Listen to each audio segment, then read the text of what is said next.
Graças e paz a todos. Continuando aqui o tema, nós vamos continuar demonstrando que o Deus do Antigo Testamento é um Deus do Novo Testamento, é o Deus do Novo Testamento, em contrarresposta ao Senhor Adão, né, que ele vem produzindo os vídeos dele dizendo que o Deus do Antigo Testamento não é o do Novo Testamento, que o Deus do Antigo Testamento era um genocida, todas essas blasfêmias que ele vem blasfemando contra Deus, né? Antes de iniciar, eu gostaria de estar aqui dizendo que quem quiser fazer parte do nosso grupo de estudo, nós temos um grupo de estudo no WhatsApp, tá? Quem quiser fazer parte pode me mandar um e-mail no ccbestudobiblico@gmail.com. E além do nosso grupo de estudo bíblico, nós temos também o nosso canal no YouTube, do WhatsApp, no caso, né? Lá só é postado só os estudos do WhatsApp. No momento nós estamos estudando os cânones de Dort. O estudo dos cânones de Dort surgiu através, acho que um mês atrás, aí teve uma divergência no nosso grupo, e uma pessoa começou a vociferar palavras contra Deus, né? E acabou tendo um racha no grupo lá por causa disso. Essa pessoa criou caricaturas do calvinismo, não apresentou nada, nem o que é arminianismo e nem do que é o calvinismo. Não apresentou nada de doutrina e nem de história da igreja, da controvérsia disso tudo. Ela só ficou vociferando lá as blasfêmias dela, né? Essa pessoa se diz arminiana, para mim ela é semi-pelagiana. Ela está mais para o semi-pelagianismo do que para o arminianismo. Mas ela disse arminiana, né? Inclusive, era das questões que fazíamos nós estávamos ali juntos trabalhando no mesmo propósito. Uma vez que essa pessoa desrespeita o outro pensamento de forma tão desonesta, do jeito que ela fez no grupo, né? De forma tão baixa também, e de forma tão infantil, e sem base bíblica nenhuma e nem base histórica, o que a gente espera dessa pessoa é que ela venha se reportar e pedir desculpa, pedir perdão pelo que ela fez, né? E em resposta ao ato dessa pessoa, nós começamos um trabalho explicando o que foi o cânono de Dort, o que aconteceu, quais foram as controvérsias do cânono de Dort, tá? E o que foi definido lá nos cânonos de Dort, e o que é realmente o arminianismo, e o que é o calvinismo, o que é ser um calviniano e um calvinista, qual é a diferença entre calvinista e calviniano, e também um arminiano, né? E os remonstrantes, que são os discípulos de Armínio. Então essa pessoa ela não explicou nada disso, ela não, simplesmente de forma irresponsável, ela começou a vociferar palavras no grupo lá contra o calvinismo, contra as doutrinas da graça, né, que chamamos de doutrinas da graça, e começou a falar um monte de asneira, de blasfêmia contra Deus, inclusive de blasfêmia contra Deus também essa pessoa, né? Então nós estamos fazendo o estudo dos cânonos de Dort, tá? Depois dos cânonos de Dort, nós vamos entrar nos detalhes de cada tema, do que foi tratado nos cânonos de Dort, né?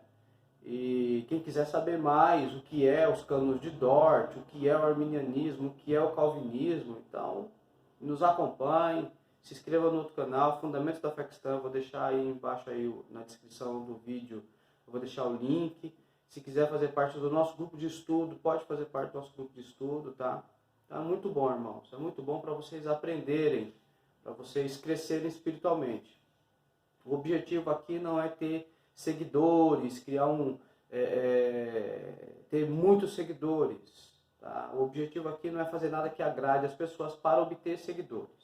Agora eu consegui expressar melhor o sentido, tá? Então o objetivo aqui não é fazer vídeos para ser atrativos, agradáveis às pessoas. O objetivo daqui é passar a palavra de Deus de forma clara e objetiva, tá? De forma madura, né?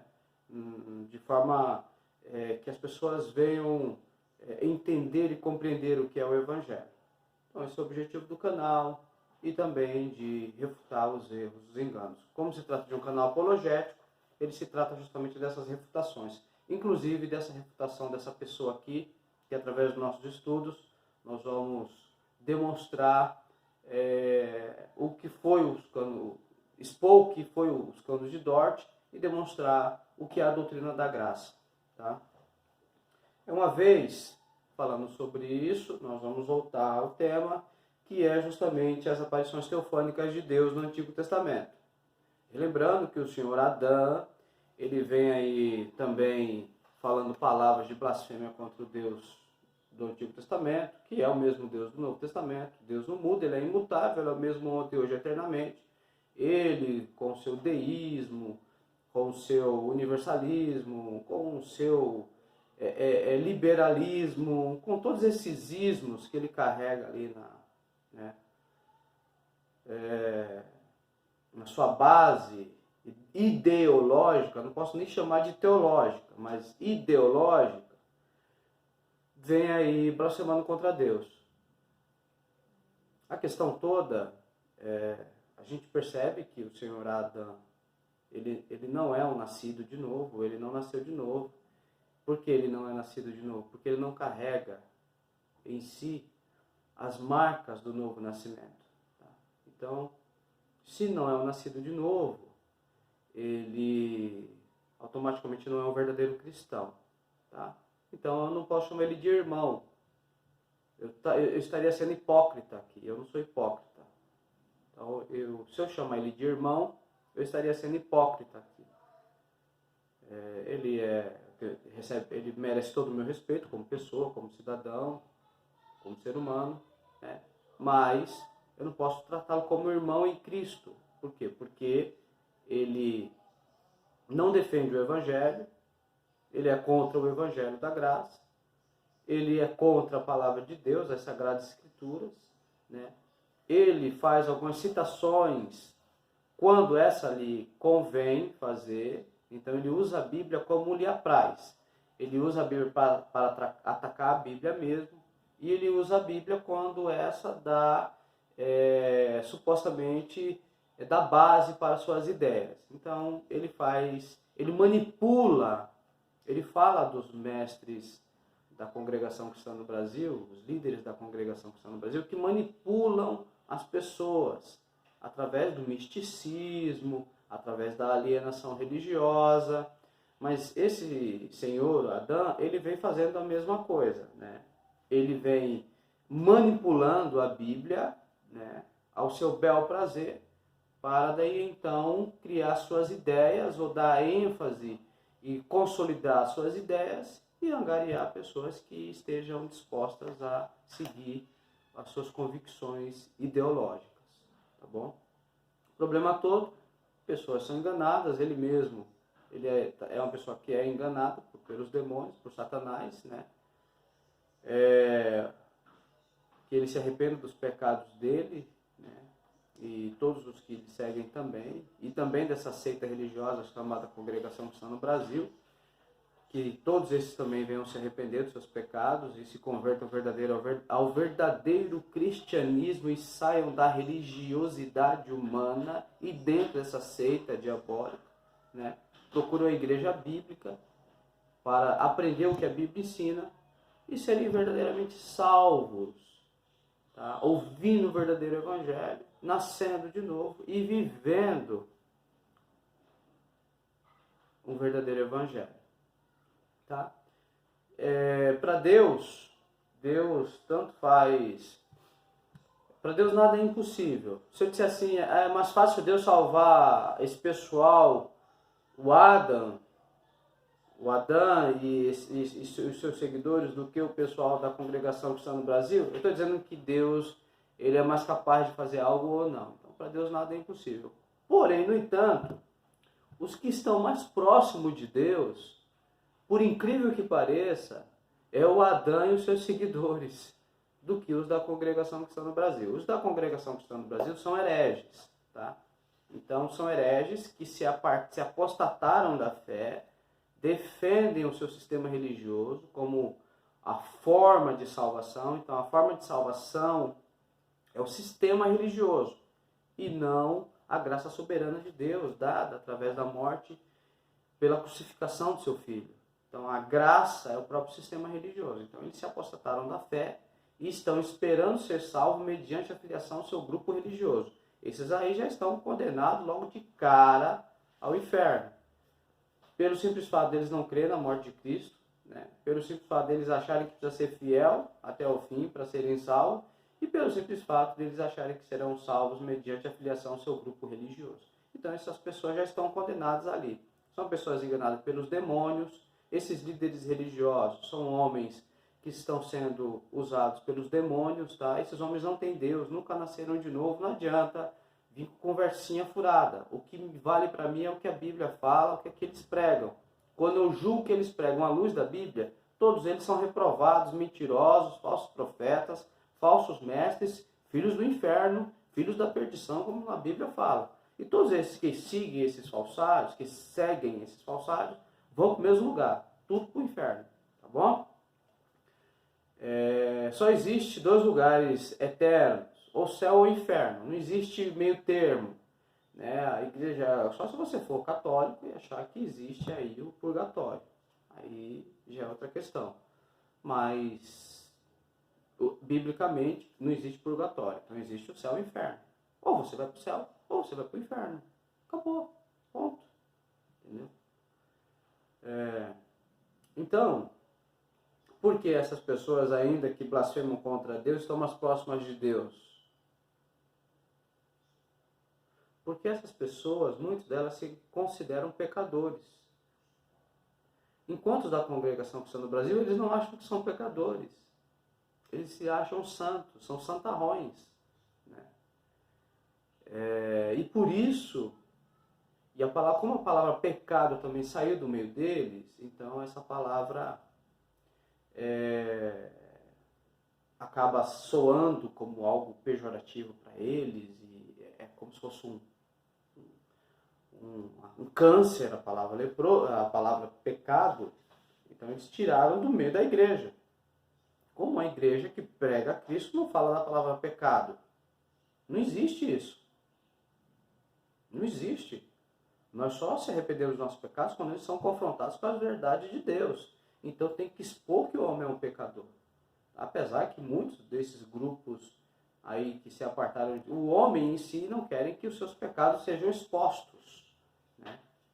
Mas mesmo assim, no meu ponto de vista, claro, é o meu ponto de vista, tá? Essas pessoas que ainda se apartaram e se revoltaram contra a religião, que é o caso aí do grupo do Adã, esses daí ainda estão mais próximos de Deus do que o outro grupo lá, tá? Mas ambos os grupos estão, vamos dizer assim, estão fora da graça divina, tá?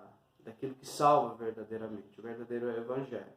A diferença é que um pode ter mais capacidades, né, através do seu estado já, uma vez que saiu de dentro da religião, já deu um passo para frente.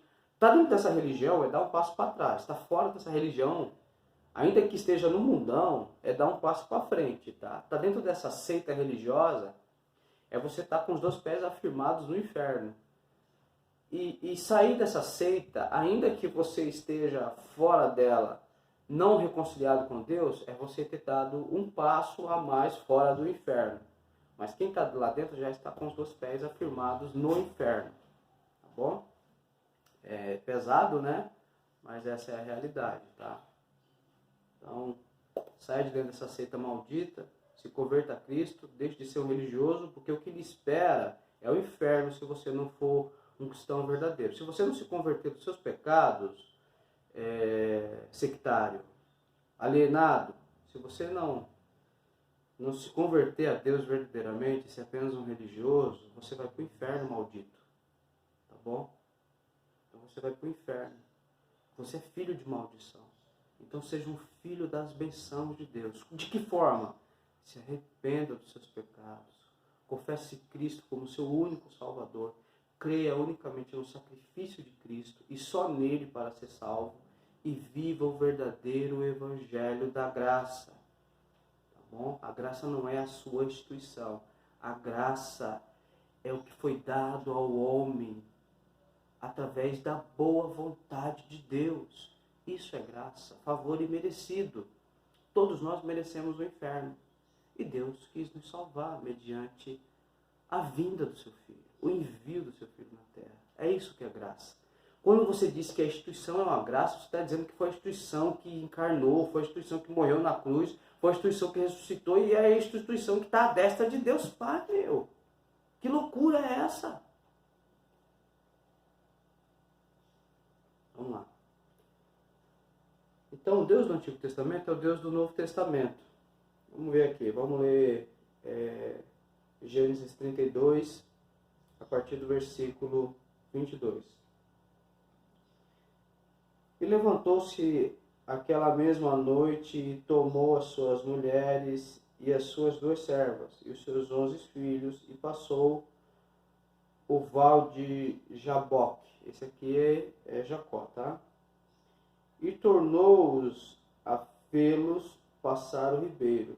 E fez-los passar o ribeiro e fez passar tudo o que tinha. Jacó, porém, ficou só e lutou com ele um varão até que a alva subia. Tinha um varão ali, saiu lá de Labão, né? Sua família, tudo aquilo que ele tinha, que Deus tinha lhe dado. Ele faz com que passe por esse vale toda a sua criação, suas mulheres, seus filhos, todo mundo, mas ele fica. E nesse momento que ele está lá,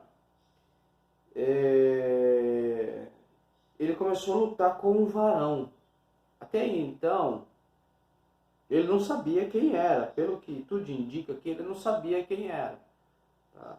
É o que o escritor de Gênesis, Moisés, está demonstrando aqui. Começou a lutar com um varão. E vendo que não prevalecia contra ele, tocou a juntura de sua coxa e se deslocou a juntura da coxa de Jacó, lutando com ele.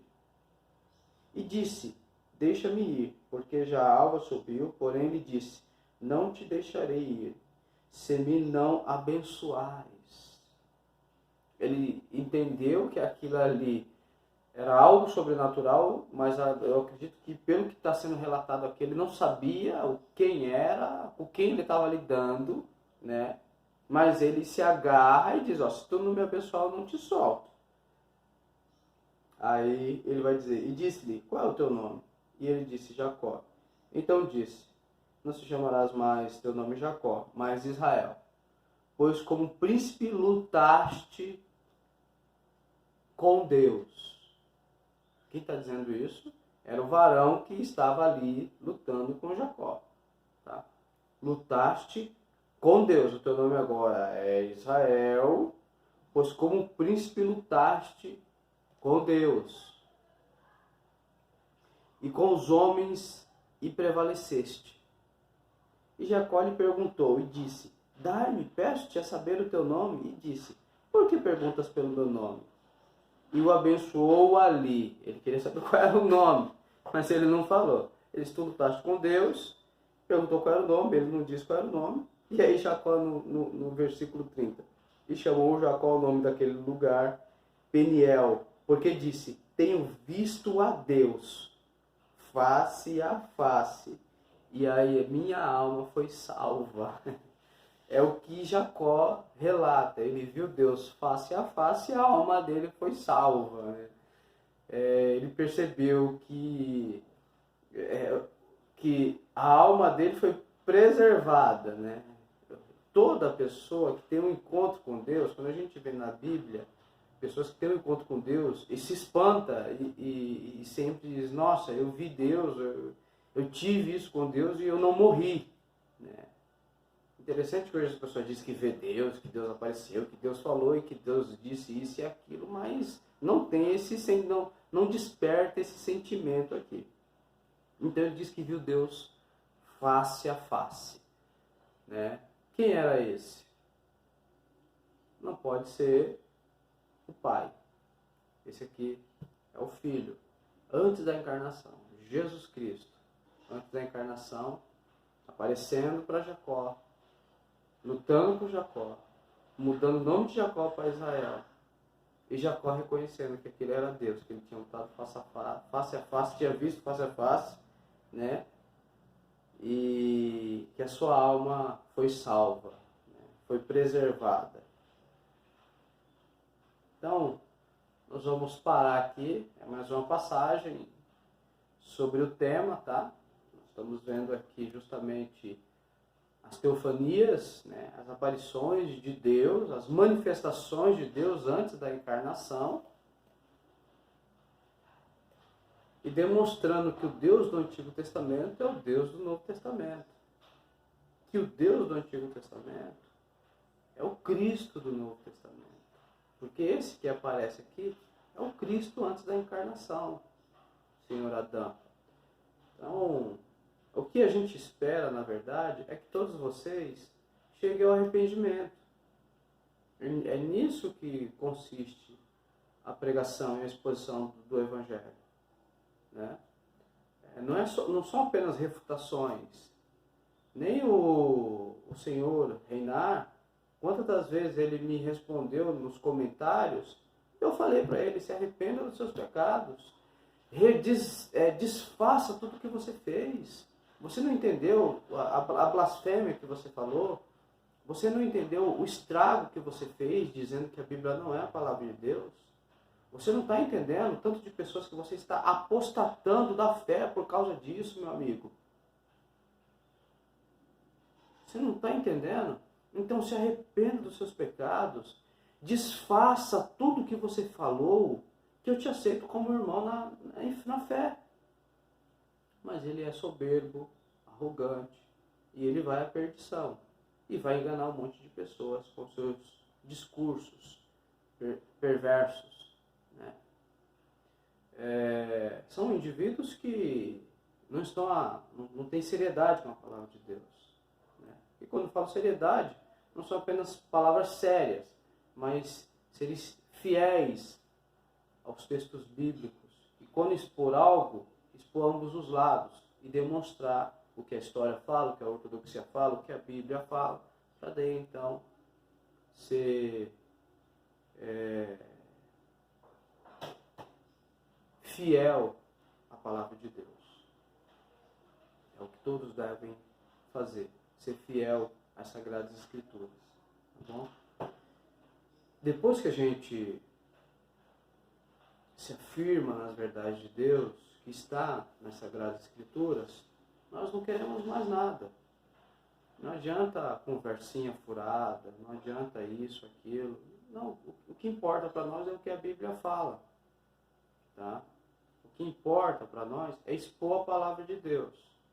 Qual é a diferença uma das diferenças do calvinista para o arminiano? É que o arminiano, hoje em dia, né, as igrejas arminianas, eles fazem muitas apelações emocionais. Eles procuram sempre ter performance. O Evangelho, eles pegam aquela passagem lá de Paulo, que diz assim: fiz de tudo para todos. Então eles fazem de tudo. E hoje, nessa ideia de fazer tudo para todos, para ganhar alguns para Cristo, eles levaram o mundo para dentro da igreja. Né? Então, hoje em dia tem tudo que é tipo de apelação. As pessoas querem ganhar alma para Jesus. Não querem expor o Evangelho. O Evangelho assim, nu e cru, de forma básica, clara, simples, sem enrolação. Por quê? Porque eles querem ser aceitos. Eles acham que a performance deles vai fazer com que eles ganhem alma para Jesus. Né? Nós não temos essa capacidade. O único capaz de converter alguém é o Espírito Santo. Tá? Eu posso até fazer um canal aqui e procurar ser mais espontâneo do ponto de vista de ser mais interativo, colocar um fundo melhor, ser mais, na minha face, haver mais simpatia, né, para ser mais aceito e tal. E ter centenas de seguidores, milhares de seguidores e tal, e tudo mais, né. Mas o objetivo, na verdade, é expor o Evangelho. Tá? Se eu tiro o Evangelho, não vai restar mais nada. Se eu pegar e achar que a minha performance vai atrair as pessoas e angariar pessoas, não é a cruz de Cristo que transforma. Não é a obra da cruz que muda, mas sim a minha performance. É a obra da cruz, mas a minha performance. Eu estou sendo um herege, um falsário. Tá? O único capaz de salvar, de converter, de convencer do pecado, da justiça e do juízo, de levar, de conduzir a alma ao arrependimento, é só o Espírito Santo. Então, pregando, falo que nem o Marco Graconato, pregando pouco ou pregando muito, desde que se prega o que a Bíblia fala, convertendo muitos, no caso, e convertendo os poucos, isso para mim, né, para os calvinistas, que são de linhas calvinistas, não importa. Se eu estou pregando aqui, e se um vai crer, ou se 1000 vão crer, não importa. O que importa é ser fiel à palavra. Ponto, acabou. Né? Então essa é a ideia. Então por isso que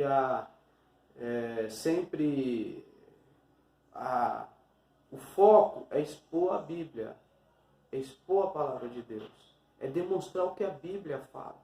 O foco não está nos elementos aqui atrás de mim, né? Na minha casa, aqui na minha casa, que são elementos comuns de uma casa.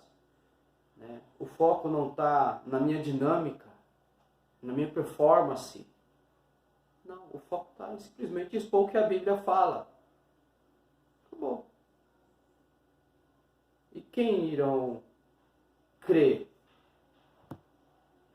Aqueles que Deus o elegeu antes da criação do mundo.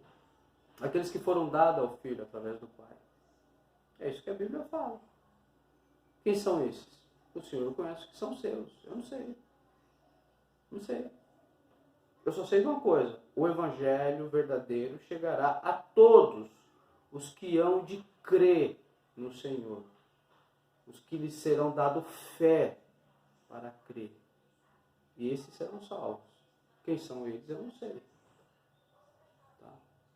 Então, por isso que quando você está firme no Evangelho verdadeiro, genuíno, da graça soberana de Deus, você não está preocupado. Você prega o Evangelho.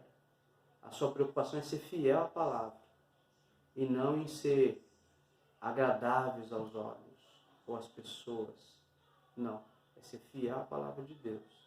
Porque a gente entende que só a palavra de Deus pode transformar o homem. Só a exposição da palavra de Deus pode fazer o homem ser transformado. Só o poder divino.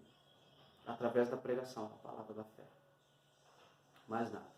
Então, quando a palavra de Deus é violentada por pessoas como o senhor Adão e como o senhor Carlos Renato, cabe a nós defender, né, a palavra de Deus. Ainda que a palavra de Deus por si só se defende. A palavra de Deus é como Charles Spurgeon fala, é como se fosse, o Evangelho é como se fosse um leão. Você não precisa segurar o leão, você não precisa defender o leão. Você só precisa soltar ele mesmo se defende. A palavra de Deus é a mesma coisa. Você expõe ela e o que ela precisar fazer, ela vai fazer. Cheiro de vida para a vida e cheiro de morte para a morte. Para os que vão crer, salvação. Para os que não irão crer, mais condenação. No caso do senhor Adão, se ele não crê, é mais condenação na cabeça dele. É só isso que vai servir. Então, um dos dois, senhor Adão, eu irei me dedicar aqui um tempo bem expressivo, tá? Para responder todos os seus temas, tá bom? E vai servir para duas coisas. Ou para lhe condenar mais ainda e lançar você lá no mais profundo do inferno. E aí você estará lá pela eternidade, se arrependendo de tudo e sabendo que o verdadeiro evangelho chegou até você. E você, com a perversidade do seu coração, tá? Você vomitou tudo, tá bom? E você vai saber que você está lá sofrendo a ira de Deus por ser digno dela. Tá? E você vai estar lá no inferno, sofrendo a ira de Deus e ainda dando glória a Deus, por saber que você merece estar lá. E não é diferente comigo, eu também mereço estar lá no inferno. Mas a graça me alcançou. E o nosso objetivo é que essa graça também lhe alcance. E que você se arrependa dos seus pecados e se converta a Cristo. Deus abençoe a todos.